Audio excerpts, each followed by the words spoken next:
Dalam banyak-banyak kes perampasan kapal terbang, ini adalah satu-satunya kes perampasan kapal terbang yang tak dapat diselesaikan oleh mana-mana agensi keselamatan, dan kes ni juga memang dah termaktub dekat dalam sejarah penerbangan komersial, yang di mana this is the only hijacking case yang tak dapat diselesaikan. We call it unsolved mystery. Yes, sampai sekarang masih tak tahu siapakah orang yang hijack kapal terbang tu guys. Serius.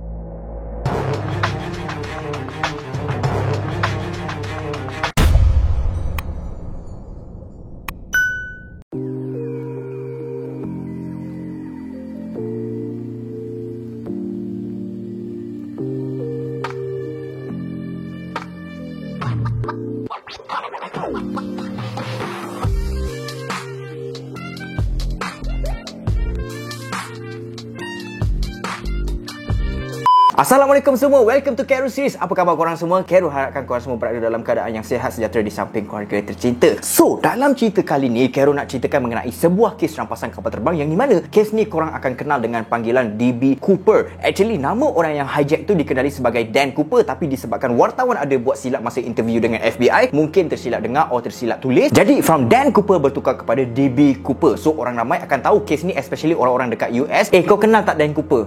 Who is that? Oh, DB Cooper. It's DB Cooper, man. Unsolved mystery, right? Korang faham tak? Orang awam dah kenal kes ni sebagai DB Cooper disebabkan oleh kesilapan wartawan masa publishkan surat khabar mengenai kes ni, guys. So, guys, cerita dia bermula macam gini. Pada 24 November 1971, iaitu hari tersebut merupakan hari public holiday yang bernama Thanksgiving Eve. Thanksgiving Eve ni adalah hari yang disambut dekat United States and beberapa negara di Europe, yang di mana kerajaan akan bagi cuti pada hari tersebut dan orang awam akan sambut Thanksgiving Eve ni dengan cara pergi keluar bersama keluarga, makan malam bersama family and friends, dan kepada orang-orang kaya, diorang selalunya akan memberikan makanan kepada orang-orang yang miskin. Kiranya hari tersebut lebih kurang macam hari berterima kasih kepada semua orang lah, something like that lah. So, pada 24 November 1971 tu, kejadian ni bermula dekat sebuah lapangan terbang di United States yang bernama Portland International Airport. Masa dekat airport tu, ada seorang lelaki ni, guys. Dia pergi ke kaunter Northwest Orient Airlines untuk beli tiket penerbangan. Apa benda Northwest Orient Airlines tu? Northwest Airlines tu adalah salah satu syarikat penerbangan. Contoh macam dekat Malaysia ni, kita ada Air Asia, ada MAS, ada Malindo Air. So, kalau dekat US, diorang ada Northwest, ada America Airlines, ada Avilo Airlines, ada Breeze Airways, and macam-macam syarikat penerbangan yang ada dekat sana. So, pada dasarnya, apa yang Khairul nak terangkan dekat korang adalah Northwest Airlines tu adalah sebuah syarikat penerbangan, dan lelaki yang Khairul cerita tadi tu, dia pergi ke kaunter Northwest Airlines tu untuk beli tiket dengan menggunakan duit cash. Sampai je dekat kaunter, lelaki tu daftarkan diri dia sebagai Dan Cooper, dan pada masa tu, orang-orang dekat sekeliling situ boleh nampak lah yang si Dan Cooper ni pakai full business suit. Coat yang dipakai tu berwarna hitam, sama color dengan dia punya seluar slack yang dipakai time tu. Dekat dalam coat dia tu, dia pakai kemeja berwarna putih, tali leher berwarna hitam, jenis tali leher yang nipis punya, sambil tengah pikul satu beg berwarna hitam. So, pekerja Northwest Airlines tu daftarkanlah penerbangan Dan Cooper ni, yang di mana Dan Cooper request untuk pergi ke Seattle Airport, yang di mana perjalanan daripada Portland Airport ke Seattle Airport tu adalah lebih kurang dalam 35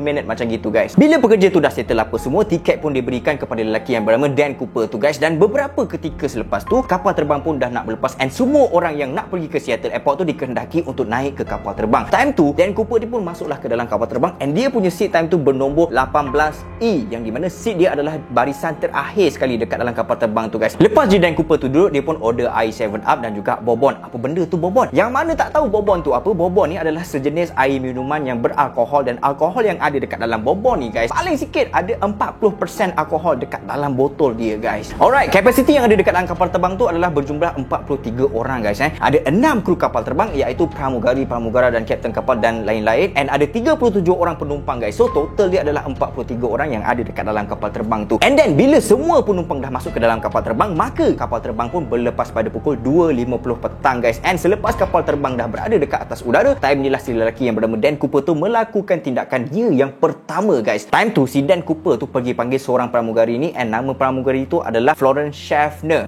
Miss, come here please. Bila pramugari tu datang, si Dan Cooper pun terus serahkan sepucuk surat kepada pramugari tersebut yang bernama Florence tu, guys. So, Florence tu pun ambil daripada tangannya Dan Cooper, and dia pun terus masukkan surat tersebut ke dalam poket dia, guys. Dekat sini Khairul dapat ada dua story. Yang di mana story pertama tu, diorang cakap si Florence tu masukkan surat ke dalam poket, and story yang kedua pula cakap si Florence tu masukkan surat ke dalam dia punya dompet, guys. Tak kisahlah mana-mana, tapi yang penting bila si Florence tu ambil je surat daripada Dan Cooper, dia terus tak tengok langsung pun dekat surat tu, and dia terus masuk masuk ke dalam poket dia or dia punya dompet guys. Time tu si Dan Cooper ni guys, kalau korang nak tahu lepas je kapal terbang tu berada dekat atas udara, si Dan Cooper ni kan duduk dekat row paling belakang sekali kan. Tapi sebelum dia panggil si pramugari yang bernama Florence tadi tu, si Dan Cooper tu dia bangun and then dia duduk dekat jump seat guys. Jump seat ni apa benda pula? Jump seat ni guys, untuk pengetahuan korang, dia adalah sebuah tempat duduk sama je macam tempat duduk yang ada dekat dalam kapal terbang tu, tapi jump seat ni dia ada special sikit lah. Apa yang special sangat tu? Tak adalah special mana pun sebenarnya. Jump seat ni dia adalah sebuah kerusi yang akan berada betul-betul dekat sebelah pintu kecemasan tau. And jump seat ni biasanya akan diduduk oleh pramugari atau pramugara yang ada dekat dalam kapal terbang tu, supaya kalau andai kata ada kecemasan berlaku dekat dalam kapal terbang tu, pramugari and pramugara senang sikit lah nak handle situasi kecemasan tu. Diorang akan buka terus pintu kecemasan tu and terus suruh penumpang-penumpang semua untuk keluar daripada kapal terbang guys. Biasanya jump seat ni tak banyak pun dekat dalam kapal terbang. At least 1 or 2 jump seat je ada dekat dalam kapal terbang, and pramugari atau pramugara akan gunakan jump seat tu semasa kapal terbang nak naik ke udara ataupun semasa kapal terbang nak mendarat ke darat guys. And jump seat ni juga sometimes digunakan oleh pegawai-pegawai kerajaan atau pekerja-pekerja syarikat penerbangan tu sendiri. Itulah sedikit sebanyak ilmu pengetahuan untuk korang yang tak tahu apa itu jump seat guys. Yang ni pun Kero pun baru saja dapat tahu juga guys. So kita sambung balik, tadi kan si Dan Cooper tu bangun daripada tempat duduk dia yang sepatutnya and dia terus duduk dekat jump seat kan. And then lepas dia duduk dekat jump seat tu, dia terus panggil pramugari and dia terus bagi surat kepada pramugari yang bernama Florence tu, and then si Florence tu terus letakkan surat tu ke dalam poket atau dompet dia, betul tak? Kenapa Florence buat macam gitu? Sebab si Florence tu ingatkan dekat dalam surat tu si Dan Cooper ni tulis nombor telefon dia dekat dalam tu. Alah, macam nak ngorat lah, you can call me later baby, something like that lah gitu. Tapi bila je si Florence tu dah masukkan ke dalam poket atau dompet dia, si Dan Cooper tu terus bangun and si Dan Cooper tu terus bisikkan dekat Florence macam gini guys. Miss, it is better if you open that now because I got bomb with me. Miss, baik kau buka nota tu, aku ada bom dengan aku sekarang.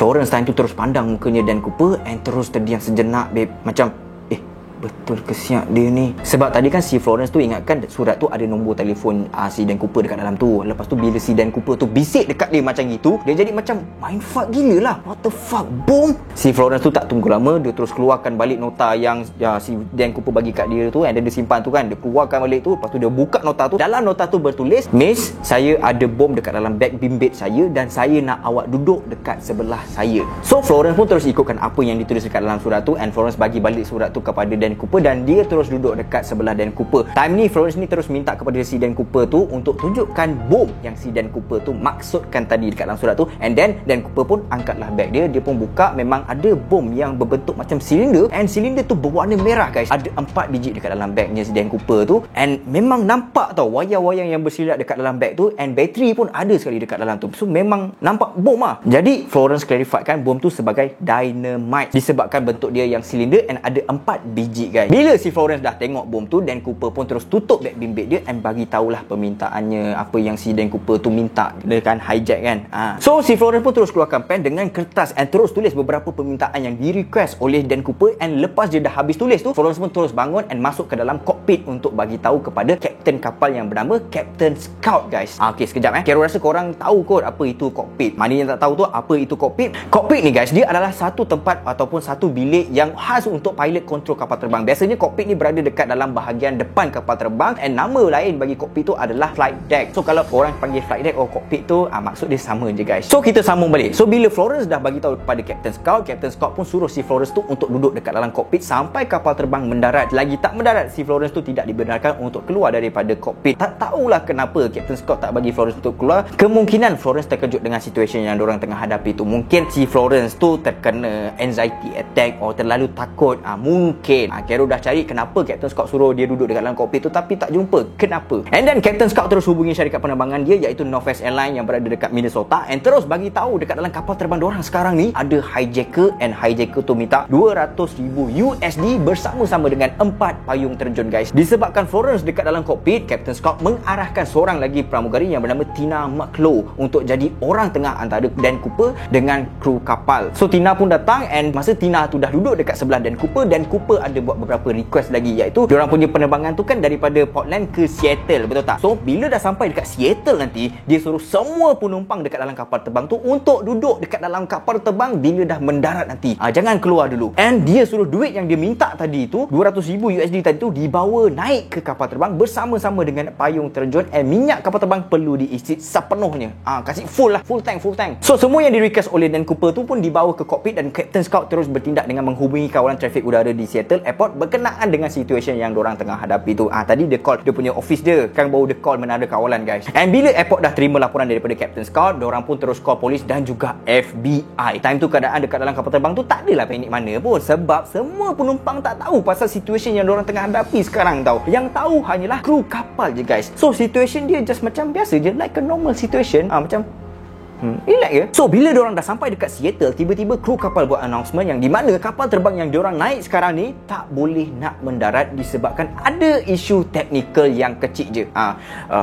Kapal terbang tak boleh nak mendarat sekarang sebab kita mengalami beberapa isu yang kecil je. Jangan risau ya, anda diminta untuk duduk di tempat masing-masing. Something like that lah, contoh je untuk bagi korang imagine. Memang power lah kru kapal sebab diorang dapat control the situation supaya penumpang semua tak cemas. Yelah, kalau penumpang tahu kapal terbang kena hijack, confirm huru hara dekat dalam tu, guys. Kang ada je penumpang yang nak tunjuk hero pergi serang Dan Cooper, and then bila Dan Cooper kena serang, Dan Cooper pergi letakkan bom. Dia tak sia-sia ke namanya tu. Semua orang dalam tu mati. Itu pasal semua ni dirahsiakan tanpa pengetahuan penumpang dekat dalam tu supaya tak ada penumpang yang cemas and bertindak secara melulu. Maka kapal terbang tu pun terbang dekat kawasan area Seattle sementara menunggu pihak FBI untuk kumpulkan duit tebusan yang diminta oleh Dan Cooper tu. Masa tu pihak FBI kumpul duit tebusan semuanya dalam not $20.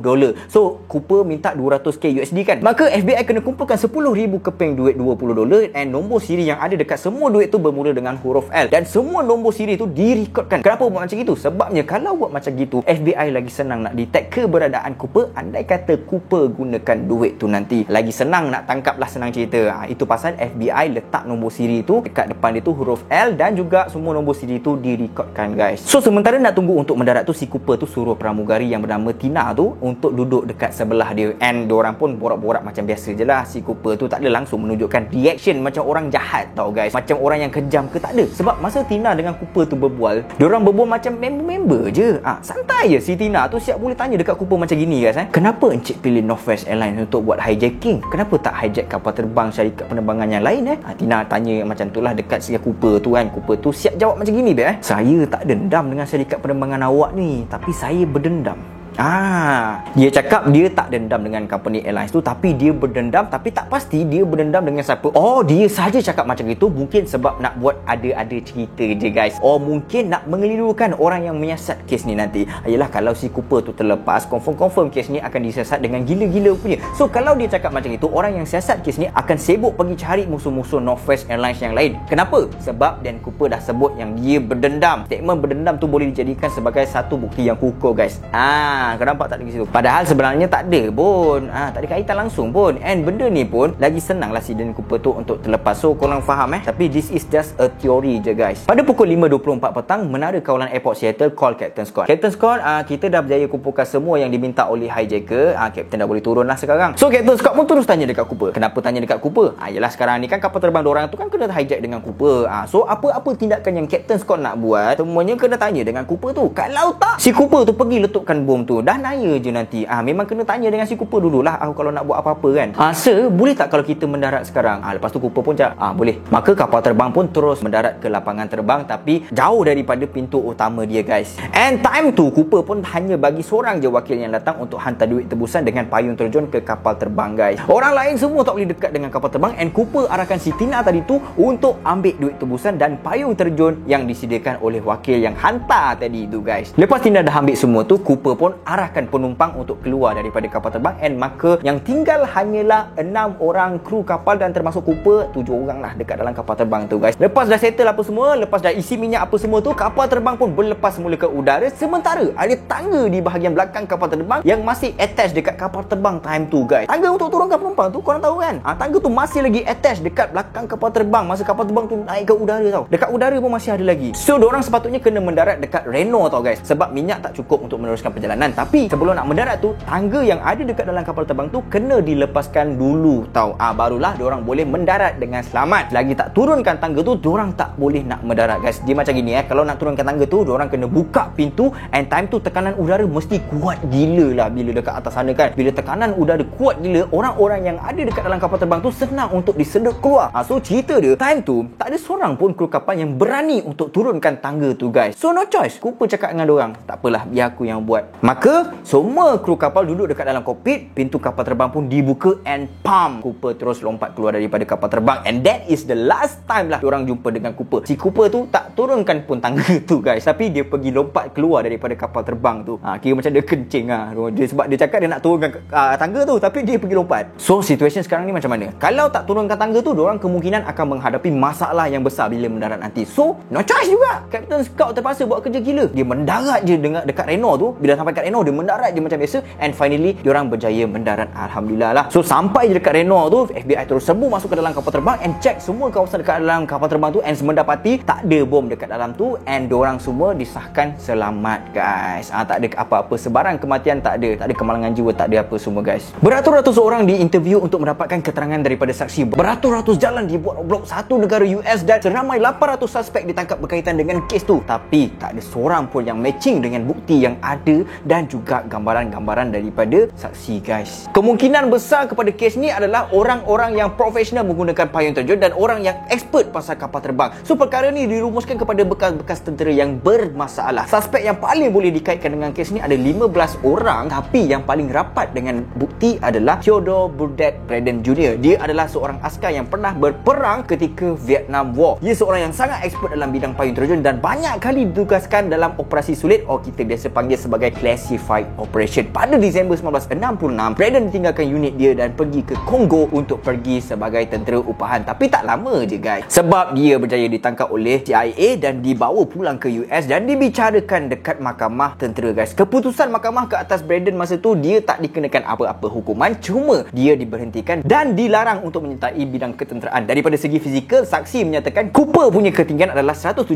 cm, tapi Braden punya ketinggian adalah 173 cm sahaja. Manakala daripada segi kulit, Braden punya kulit agak gelap jugalah sebab dia dah bertahun-tahun berkhidmat sebagai tentera, and walaupun dia seorang askar yang hebat, tapi dia tak disenangi oleh rakan-rakan dan ahli keluarga dia guys. So dekat sini ada beberapa pencanggahan lah. First, pasal ketinggian dia. Second, pasal warna kulit. Orang yang hijack tu kulit dia warna cerah, tapi Braden ni kulit dia gelap sikit. Third, pasal kepribadian. Orang yang hijack tu nampak dia macam seorang yang peramah, tapi Braden tak disukai oleh kawan-kawan and even family dia sendiri guys. Itulah pencanggahan dia guys. And ada lagi beberapa pencanggahan yang dikaitkan dengan bukti tu guys. FBI ada satu teori, kemungkinan besar Cooper tak berjaya untuk mendarat ke darat dengan selamat. Sebabnya payung terjun yang FBI bagi tu tak berfungsi pun, and dia lompat time tu pada waktu malam dekat area kawasan hutan yang dipenuhi dengan pokok-pokok besar. And teori ni semakin kuat apabila ada seorang budak terjumpa satu bungkusan yang dah repot, and dekat dalam bungkusan tu ada bil $20 sebanyak $5,800 USD, and semua duit tu sepadan dengan nombor siri yang direkodkan oleh FBI guys. Tapi masalahnya sekarang ni, yang jumpa tu hanyalah $5,800 USD je. Yang balance banyak-banyak tu semua pergi mana babe? And kalau Cooper mati pun, mayat dia tak jumpa sampai sekarang guys. So ini adalah salah satu kes yang masih menjadi misteri sampai sekarang ni guys. Sebab si Dan Cooper tu tak berjaya diberkas, tak tahu siapa yang sebenarnya guys. Siapa dia yang sebenarnya guys.